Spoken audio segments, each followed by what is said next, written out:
Yo comenzaría con sus testimonios. Me interesaría mucho que tuvieran un enfoque sobre Dios. Lo que mencioné ayer respecto a glorificar a Dios, la pregunta sería: ¿ambos están dispuestos a hacer lo que sea necesario para glorificar a Dios? Así que hay que enfocarlos verticalmente. Entiendo que no se llevan bien ahorita entre ellos, pero si logran una relación vertical dispuesta a hacer lo que Dios quiera, entonces hay un diagrama que yo utilizo.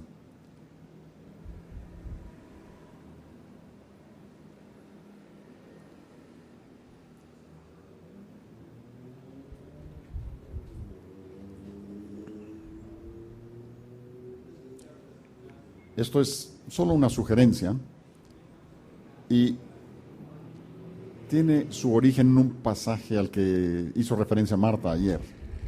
En Mateo capítulo 7, los versículos 2 y 3, habla de no juzgarse uno al otro, sino comiencen quitando la viga de su propio ojo primero. Trata con tu propio problema primero, en lugar de concentrarte en el problema de tu hermano o tu hermana.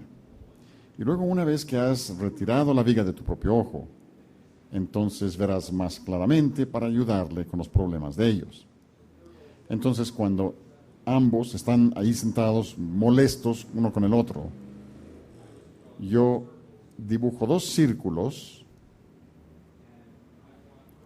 y yo quiero la perspectiva de ella y me interesa la perspectiva de él. Y empezamos con ella. I lost it. Y le pregunto, desde la perspectiva de ella, ¿cómo repartiría todo este problema matrimonial? ¿Qué porcentaje diría ella que es problema de él?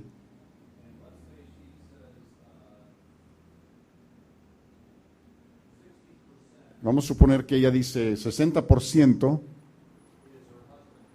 es problema de su marido y quizá 40% de ella. Una mujer dijo 95% es de él. No hay ninguna respuesta correcta o equivocada. Lo único que busco es que ella esté dispuesta a aceptar algo de la responsabilidad.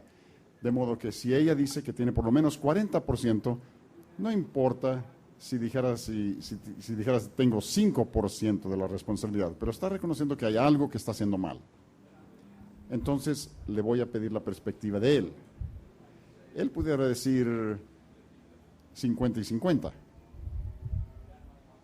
Quizá eso la moleste a ella. Lo más seguro es que la moleste. El asunto es que él está dispuesto a aceptar el 50%. Y luego lo que yo le puedo decir a él es que esta es la bitácora de él. Esta es la viga de él. Dios quiere que él quite el 50% de él. El 40% es la viga de ella. Y de alguna manera 50 y 40 es igual a 100. Si ella dijera 5%, entonces Dios la responsabiliza, 100% responsable, de eliminar ese 5%. Y ella va a comprender después de un rato, su 5% tendrá que ir creciendo. Y luego es cuestión de ver las escrituras para decir de qué manera, en qué aspectos he fracasado, he fallado. Y usaremos una lista. Podríamos ir hasta 30 o 40 maneras específicas en las que has fallado como marido. Acá 30 o 40 maneras específicas en las que ella ha fallado como esposa. Y entonces ambos necesitan confesar eso a Dios como un pecado, pedirle el perdón de Dios. Y luego necesitan confesarse sus pecados uno al otro. Otra cosa que podemos hacer con sus listas es dejar que intercambien y que agreguen cualquier cosa que el otro haya omitido. Ella podría agregar a la lista de él cosas que él no ha mencionado. Él puede agregar a la lista de ella. Estás tratando de eliminar amargura. Así que asumes responsabilidad por las áreas en las que tú has fallado. Luego ella agrega a la lista y él lo confiesa a Dios y luego lo confiesa a su esposa. He fallado, he pecado y ahora deseo arrepentirme. Ella dice lo mismo. Si son cristianos, su deseo será glorificar a Dios. Cuando ambos se perdonan, entonces pueden establecer prioridades en esta larga lista, quizá los 10 primeros en los que él tiene que empezar a trabajar específicamente. Quizá él pasa todo el tiempo con los niños y nada con ella. Quizá ella diga, ese es el área número 1 en el que él tiene que trabajar y arrepentirse. Y si él hace eso para la gloria de Dios y ama a su esposo, empieza a colocarla en ella en un lugar prioritario por encima de los niños. Y una vez que esté haciendo eso, entonces pasa al número 2, o cualquiera que sea el orden. Y ella está haciendo un trabajo también, trabajando con su primera prioridad, segunda prioridad. Ambos están eliminando la viga de su propio ojo. Y generalmente una vez que has resuelto los primeros 10 en orden prioritario, cualesquiera que sean, los 10 más importantes, probablemente ya te has arrepentido en todas las áreas, porque todas están interconectadas. Lo que ocurrirá aquí es que ambos están entendiendo que han pecado contra Dios y uno contra el otro. Y una vez que se han pedido perdón, se humillan y entonces la amargura es eliminada. Y entonces Efesios 4:32 o 31 dice: quitad de vosotros toda ira, enojo, malicia y vestíos de bondad y ternura. Estas son las maneras prácticas en las que ambos pueden presentar su perspectiva. No es necesario que sean porcentajes iguales, pero ambos tienen áreas en las que necesitan trabajar. Y luego se motivan uno al otro de ahí en adelante en todo lo que ocurre.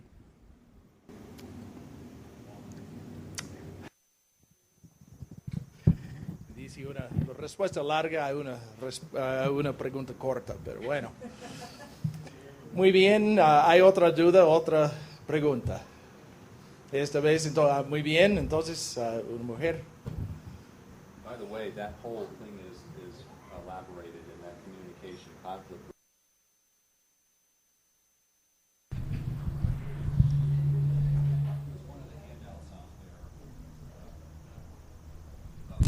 Estos estaban los apuntes que les entregamos. Está en el libro.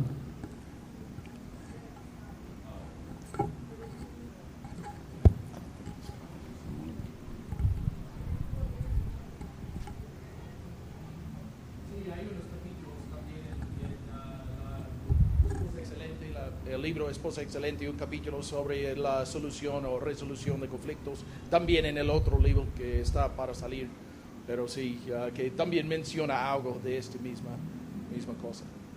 Muy bien. Mi pregunta es acerca de la mujer cristiana que se aferra a trabajar, no sé si se vaya a tomar el punto en estos estudios, y es acerca de eso de la mujer que se aferra a trabajar, pero mujer cristiana.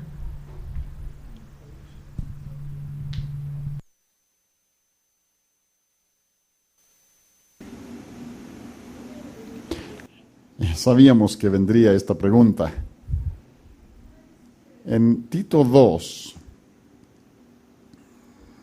dice que las mujeres ancianas enseñen a las menores, a las jóvenes, a ocuparse en su casa, a ser cuidadosas de su casa. Literalmente significa la que cuida el hogar. Y hay algunas personas que enseñan que eso significa que la esposa jamás podrá tener empleo fuera del hogar. Creo que no podemos ser así de dogmáticos. Sí creo que para las madres más jóvenes, en la medida posible, debe estar la mayor parte del tiempo en casa con los niños. Con frecuencia yo animo a una mujer joven a quizá hacer trabajo de niñera para otros niños en su casa, o si necesita un ingreso adicional, que trabaje en alguna cosa, un empleo de medio tiempo. Pero esta es una área en la que ella y su marido realmente tienen que orar y hasta buscar el consejo del pastor. Pero si fuera necesario que ella trabajara, mientras no tengan una motivación incorrecta sería para tener muchos beneficios o comodidades materiales, o que continuamente se están endeudando. Pero no estoy segura cómo decirlo, pero si ella no puede, si puede estar en casa sería excelente. Pero si trabaja, yo no podría asegurar que esté pecando. Y entonces sí contesta la duda. Ok, muy bien. Sí, perdón. Es mi esposa, para darle continuidad a la pregunta que ella hizo. O sea, ella se refiere a que esta persona tiene su esposo, tiene a su pequeña, y le está dando más prioridad a buscar el trabajo fuera de casa que seguir los lineamientos que dejó el Señor para la mujer. Es cierto que Proverbios 31 habla de la mujer virtuosa, y donde menciona que teje cintos para llevarle al mercader, no dice que va y pone un puesto en el mercado o en un supermercado y se queda ella a venderlos. Entonces esa es la duda que nosotros tenemos. Bueno, no duda, sino que pues se nos amplía más el conocimiento para poder pues dar el consejo. Es todo, gracias.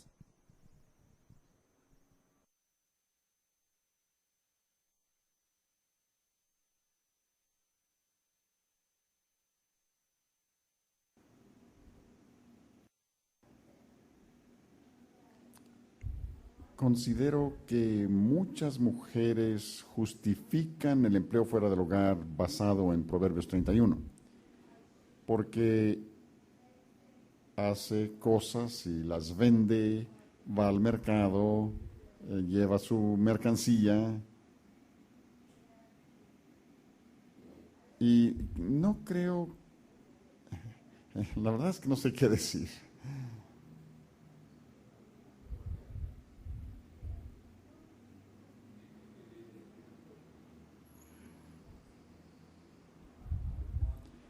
A mí me interesaría saber cuál es su motivación para trabajar. Todas las mujeres están trabajando, dentro o fuera del hogar.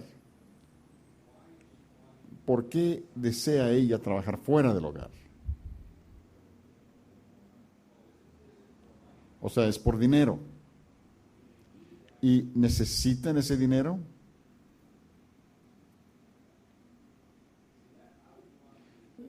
A mí me interesaría saber si trabajar fuera del hogar es algo que está haciendo para tratar de escapar lo que Dios quisiera estar tratando de hacer en su propio corazón. Y solemos ser así, cuando se aplica la presión y no nos gusta lo que Dios está haciendo, entonces buscamos un refugio falso en lugar de refugiarnos en Cristo. Y hasta la mujer de Proverbios 31, ahí está resumiendo la totalidad de su vida. Esa mujer no podía haber hecho todo lo que dice en Proverbios 31 en algún momento determinado de su vida. Es toda una biografía de su vida entera. Entonces, sin contestar la duda. Muy bien, ok. Otra pregunta, entonces. ¿De varón o mujer? Muy bien. Alejandro.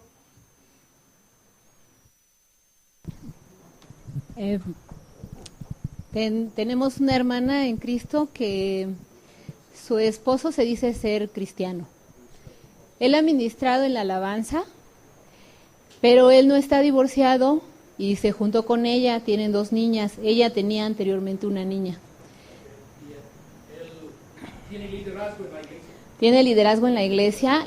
El pastor incluso ya por mucho tiempo le ha dicho que se hace responsable de las almas de ellos 2.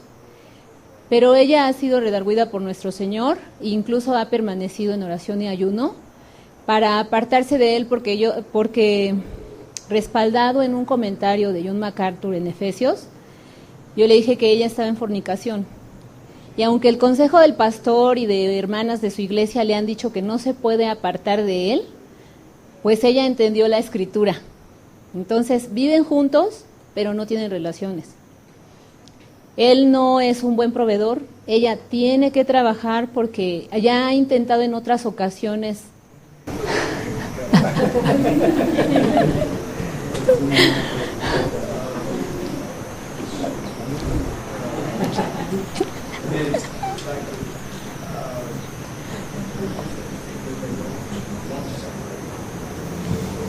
¿Tienen hijos? Con él tiene 2 niñas. Bueno, él no es un proveedor en su hogar. Incluso ella le ha exhortado con el pasaje con mucho amor de el que no provee para los suyos ha negado la fe y es peor que un incrédulo. Y él ha contestado, entonces soy incrédulo. El pastor en su iglesia le ha dicho que es pecado que ella se aparte de él. Ella incluso me da la impresión de que se está debilitando físicamente por los ayunos constantes que hace.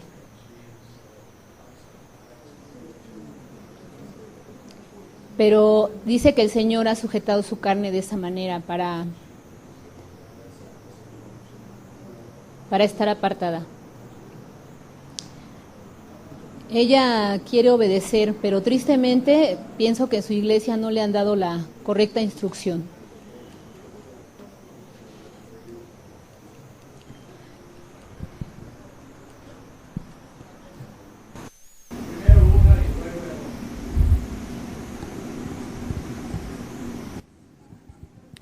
Creo que su responsabilidad principal es para con sus hijos. Ella necesita empezar a comer para que pueda atenderlos y necesita separarse de él, de su compañero. Creo que la iglesia debe apoyarla y debe ayudar a sostenerla si fuera necesario, si ella se arrepiente. Si ninguno de los 2 se quiere arrepentir, entonces se convierte en un problema de disciplina de la iglesia. aun cuando hayan tenido hijos juntos, los hijos no constituyen el enlace permanente, lo es el matrimonio. ¿Y entendí correctamente que él está casado con otra persona?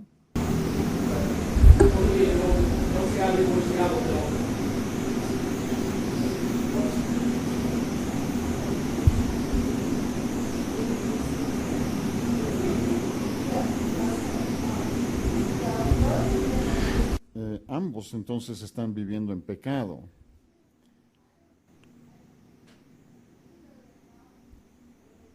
Aun cuando digan que no están teniendo relaciones sexuales, él está viviendo con una mujer que no es su esposa.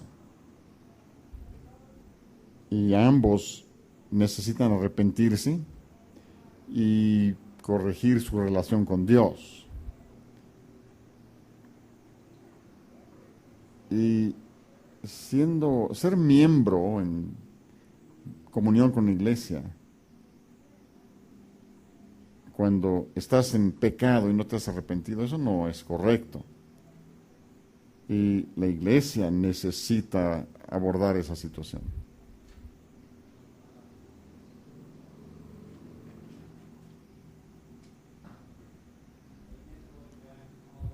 Volviendo al asunto de pensar en la relación vertical, ellos han confundido muchas cosas en el sentido horizontal, porque él está todavía legalmente casado y ha complicado su pecado viviendo con otra persona. Y eso a su vez lo ha complicado con la procreación de hijos.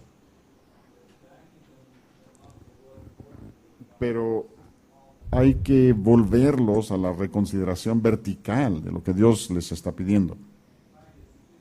Y en Tito 2, versículo 14,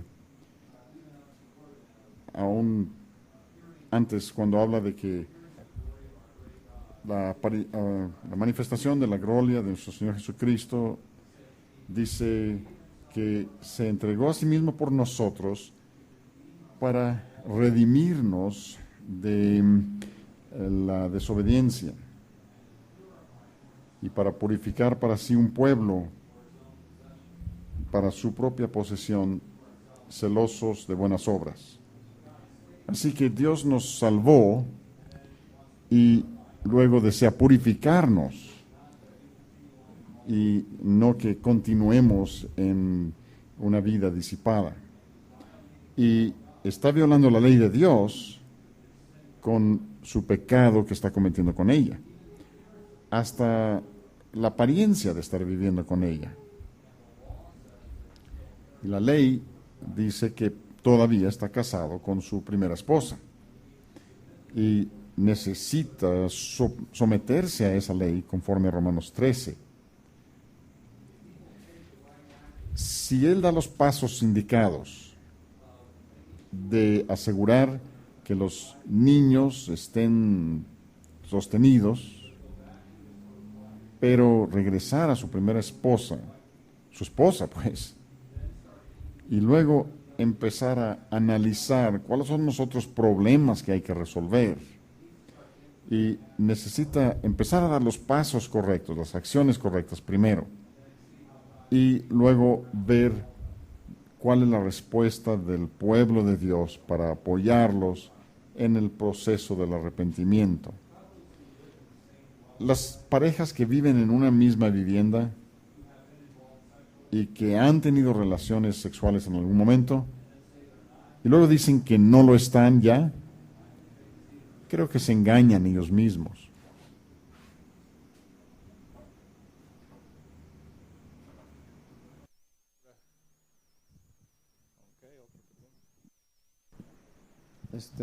Doctor Scott, bueno, gracias por la clase que nos dio sobre los principios, cómo tomar nuestras decisiones. No quiero que me haga la tarea, pero tenemos 2 niñas y tenemos que escoger a dónde mandarlas a la escuela. Entonces, tenemos que decidir si es mejor mandar a una escuela cristiana, una escuela secular, o vemos hoy en día, no sé si sea una moda, que es hogar aula. Hemos tratado de buscar información y al menos mi punto de vista es que en hogar aula tratan de hacer creernos a través de la escritura que el soporte es que tiene que ser la educación en la escuela. No sé cuál es su experiencia con estas diferentes educación que pueden recibir nuestras niñas. Nosotros queremos obedecer a Dios, más que nada decirme si realmente hay un soporte bíblico que nos diga que únicamente en nuestra casa debemos educar a nuestras niñas.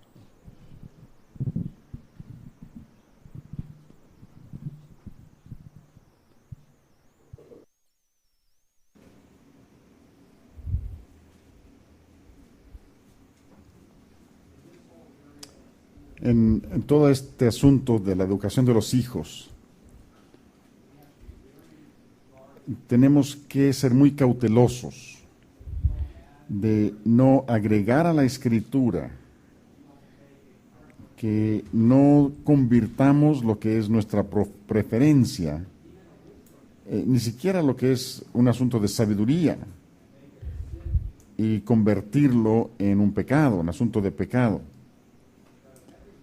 Porque cada familia será responsable delante de Dios de instruir a sus hijos, según Deuteronomio capítulo 6.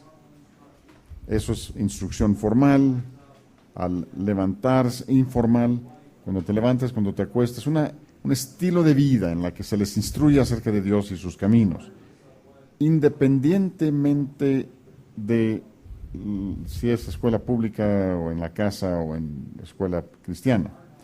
Así que sí tenemos responsabilidad delante de Dios y tendremos que rendir cuentas de nuestra fidelidad en cuanto a eso. Luego, al llegar al punto de lo que es su educación, todo padre tiene que evaluar las diferentes opciones. Hay algunas escuelas públicas en Estados Unidos donde las escuelas públicas son como una escuela cristiana, especialmente en el sur. Casi puros maestros cristianos. Y luego hay otras escuelas públicas que son terribles, así que las escuelas públicas deben investigarse, y si la escuela cristiana es una opción, habrá que investigar las escuelas cristianas, porque hay algunos que se han vuelto muy legalistas y ponen sus normas por encima de la palabra de Dios, y eso puede inclinar a los hijos hacia lo negativo. Y luego hay las escuelas cristianas que son muy buenas, pero generalmente la economía es un factor. Podremos costear eso. Y luego está la educación en el hogar. Y luego algunos que hacen alguna combinación. Algunas escuelas cristianas permiten que algunas clases se lleven en el hogar. Casi que tienes que explorar todas las opciones. E incluso con la educación en el hogar, hay grupos de educación en el hogar que son bastante sólidos. Hay algunos que convierten esa práctica en el centro de su vida. Para ellos eso es todo. Para ellos el vivir es su familia, en lugar de ser, para mí el vivir es Cristo. Y esto les consume tanto tiempo que no tienen tiempo para la iglesia. O la iglesia se convierte en una iglesia de puros educadores en el hogar. Así que hay que investigar todas las posibles opciones,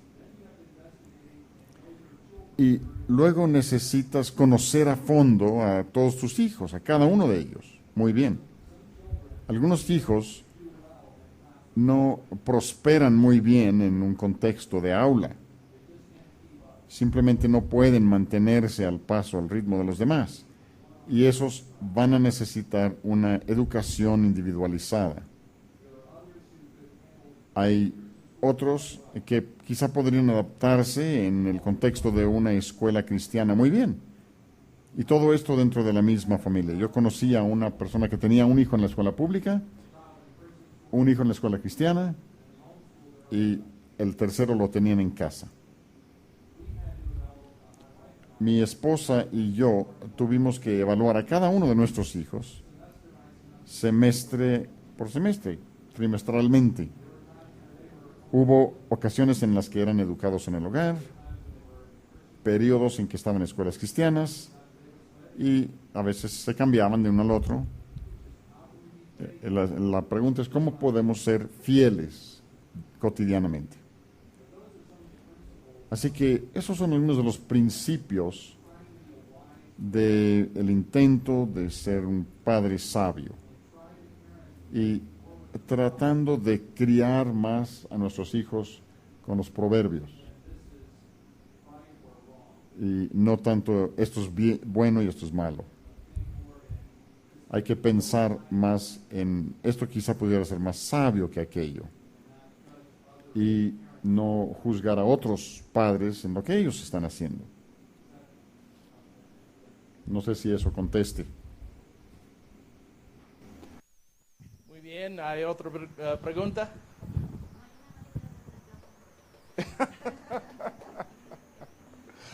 Muy bien, muy bien. Ok, hay otra duda, otra inquietud. Todos están cansados y ya listos para salir. Bueno, muy bien. Y entonces, ok, Alejandro, muy bien. Bueno, mi pregunta aquí es, yo me he dado cuenta en muchas librerías que llegan a vender una cantidad de notas referente a libros de liderazgo. Hay una revista que se llama Liderazgo para Mujeres o de apuntes de mujer líder. Aquí mi pregunta es, si nosotros reconocemos lo que dice Tito y muchas de las otras escrituras, nosotros como varones, ¿cómo tenemos que apoyar la escritura para tampoco caer en el lado legalista y apoyar el lado amoroso para poder dirigir en este caso a nuestras mujeres?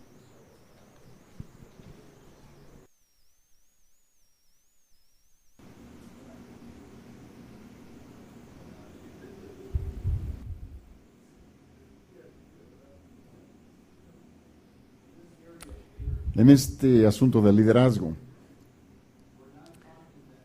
no estamos hablando del hecho de que la mujer no sea capaz. A veces no solo son tan capaces, sino hasta más capaces. Muchas mujeres dijeron amén.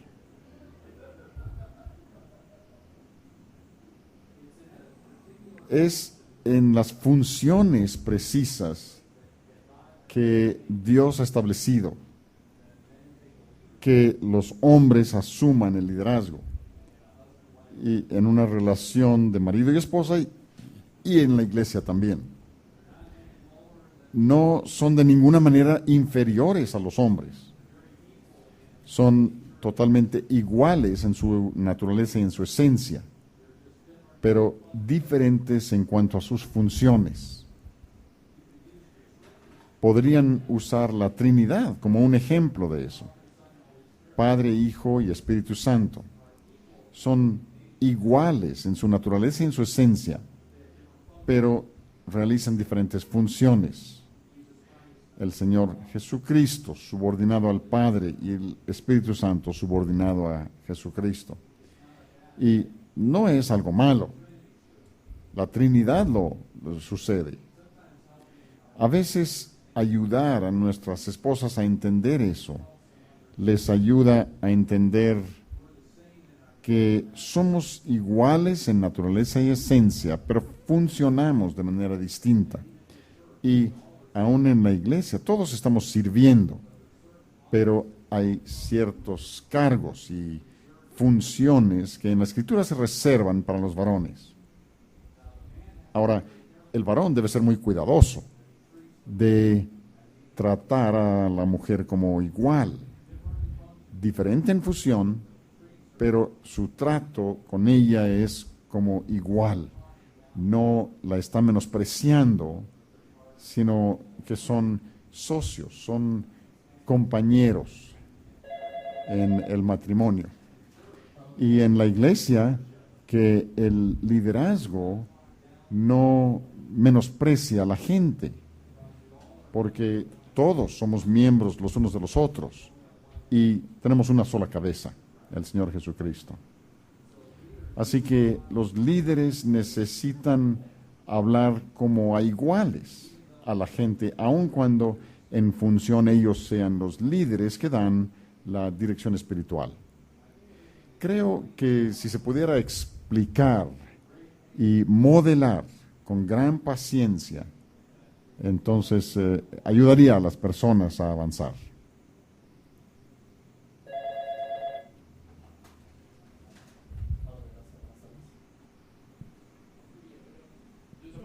Sí, gracias. Perdón. Bueno, estábamos viendo para la hermana Marta los recursos, la provisión de Dios para la mujer, para su protección. Y yo ayer preguntaba acerca del recurso bíblico, acerca de la disciplina, y tal vez no fui muy explícita, pero de pronto para mí hubo una cierta confusión porque se está manejando un caso de un que se dice hermano que fue disciplinado en la iglesia y no se arrepintió y siguió en pecado en su casa. Se ha descubierto que debe muchísimo dinero, miente, involucró a su hijo queriéndolo obligar a que dijera mentiras, y también que tiene una relación con otra mujer. Entonces, ¿hasta qué punto se es permitido? Pues solo fueron descubiertos recados por celular.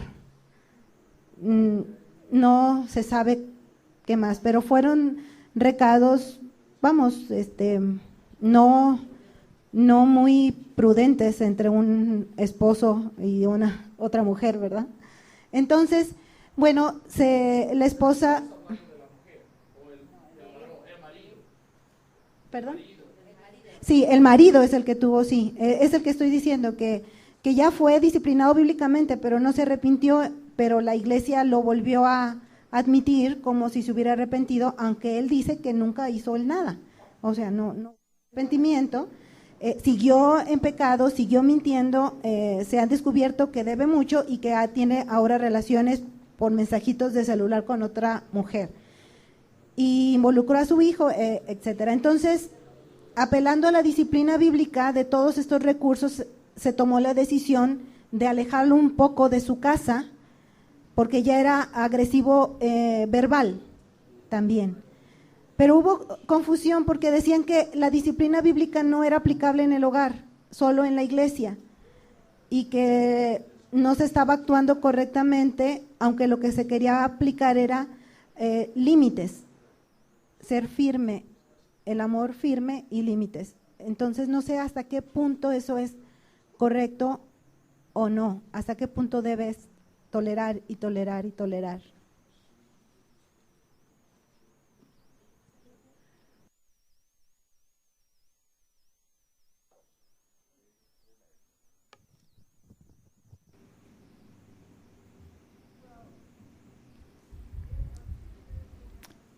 Hay dos bases bíblicas para el divorcio. Una es el adulterio del que no hay arrepentimiento, y el otro es que el no creyente se separe.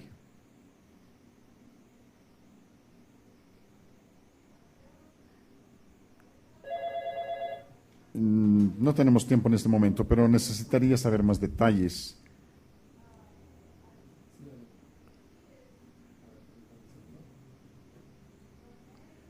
Si él está involucrado románticamente con otra mujer,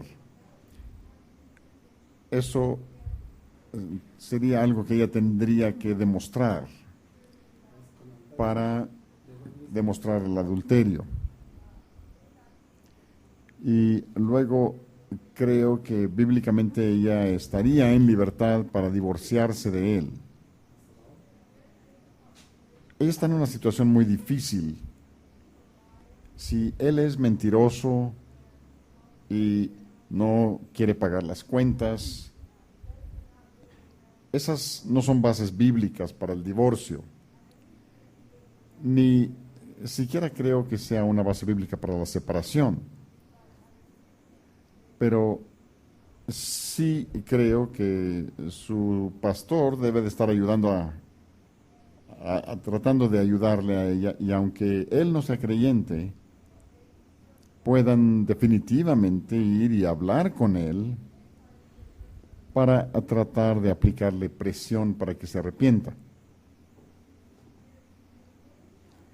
Ha habido muchas ocasiones en las que he aconsejado con mujeres que yo quisiera poder decirles que tienes libertad para dejarlo y divorciarte de él. Pero realmente no tenían bases bíblicas. Ahora, en ocasión, si es asunto de vida o muerte para ella, su seguridad, entonces creo que es prudente que los ancianos recomienden por lo menos una separación temporal y luego trabajar con él y con ella para, en última instancia, reconciliarlos. Pero ella está en una situación muy difícil y yo no quisiera estar encubriéndole a él su pecado. Yo les diría a los acreedores la verdad y yo le diría a él que les voy a decir la verdad y darle a él la oportunidad de ser el primero en decirles la verdad. Así que se necesitaría saber todos los detalles y luego dar un consejo adecuado para cada detalle.